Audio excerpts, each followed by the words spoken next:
Kisah ini terjadi pada tahun 2019 kemarin. Sebut saja aku Rosa. Aku berusia 31 tahun, tinggal di apartemen di kawasan Jakarta Timur. Aku sudah tinggal di sana sekitar 3 tahun lamanya.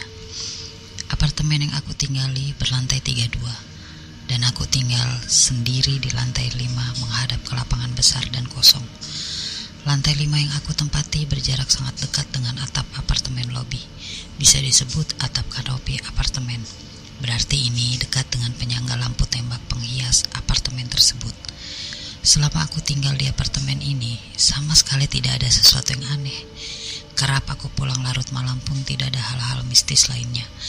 Aku pikir aku akan lama tinggal di tempat ini, karena apartemennya tergolong sangat strategis dan nyaman. Hingga suatu pagi sekitar pukul 6 pagi aku mendengar dentuman keras. Boom! Sangat keras sekali seperti sesuatu meledak.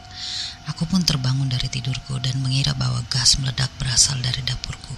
Seketika aku loncat dan memeriksa keluar kamar. Ternyata suara tersebut bukan dari gas yang ada di dapur, dan itu terlihat baik-baik saja. Dan aku heran karena tidak ada bunyi alarm apartemen tentang dentuman keras tersebut. Jika dentuman keras itu adalah ledakan dari gas, sudah pasti ada bunyi alarm yang berbunyi. Sementara aku masih bingung, aku mendengar seorang ibu parubaya berlari dari ujung apartemen sambil berteriak, "Ada yang jatuh, ada yang jatuh." Aku sempat mengintip melalui lubang pintu bahwa ibu tersebut berlari terhuyung-huyung menuju lift sambil berteriak, "Tolong, tolong, ada yang jatuh, ada yang jatuh." Aku langsung menuju kamarku untuk membuka jendela dan menoleh ke sebelah kiri bawah, karena aku bingung dengan apa yang terjadi. Lalu aku melihat bahwa ada satpam yang loncat-loncat kecil seakan ingin memanjat atap apartemen kanopi yang memang berjarak tidak jauh dari jangkauan lobi. Lalu aku menengok ke sebelah kanan, dan seketika aku kaget melihat sosok wanita berbadan cukup gemuk dengan memakai baju tidur berwarna biru, tergeletak dan bercucuran darah.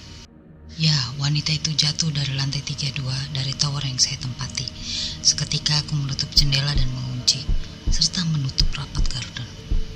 Tangan dan tubuhku bergetar sangat hebat saat itu, karena jarak pandangku dengan mayat itu sangat dekat dan terlihat sangat jelas.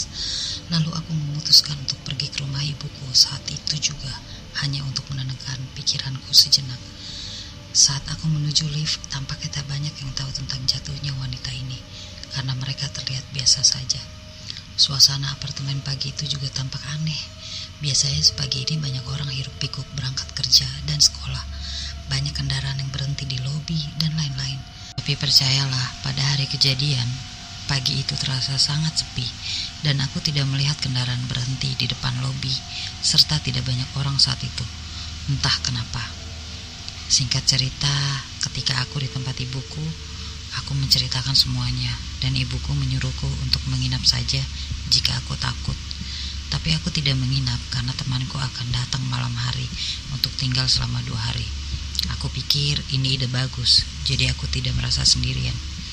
Selang 1 minggu dari peristiwa jatuhnya wanita itu, pihak apartemen dan polisi masih belum membersihkan TKP, alias garis polisi, dan sisa darah dari korban masih ada dan hanya diselimuti spanduk donat yang terkenal.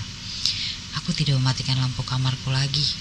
Aku merasa tidak tenang dan selalu diawasi. Singkat cerita, aku hanya tidur setelah jam 8 pagi. Yap, setakut itu. Hingga suatu malam, mataku terlalu lelah untuk merasakan takut. Aku tertidur dengan pulas, dan aku mendengar sesuatu menggaruk jendela kamarku dengan kuku panjang.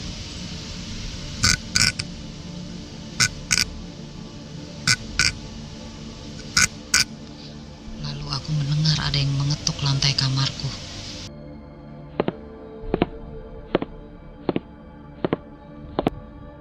Tepat di bawah jendela, dan ketukan itu terdengar beberapa kali hingga membangunkanku dari tidur nyenyaku. Itu terjadi sekitar jam 3 pagi. Jam 3 pagi. Sudah aku katakan aku tinggal di lantai 5. Dan kira-kira siapa yang menggaruk jendelaku dari luar? Dan suara ketukan itu seperti alarm untuk menyadarkanku bahwa wanita itu masih ada di atap apartemen.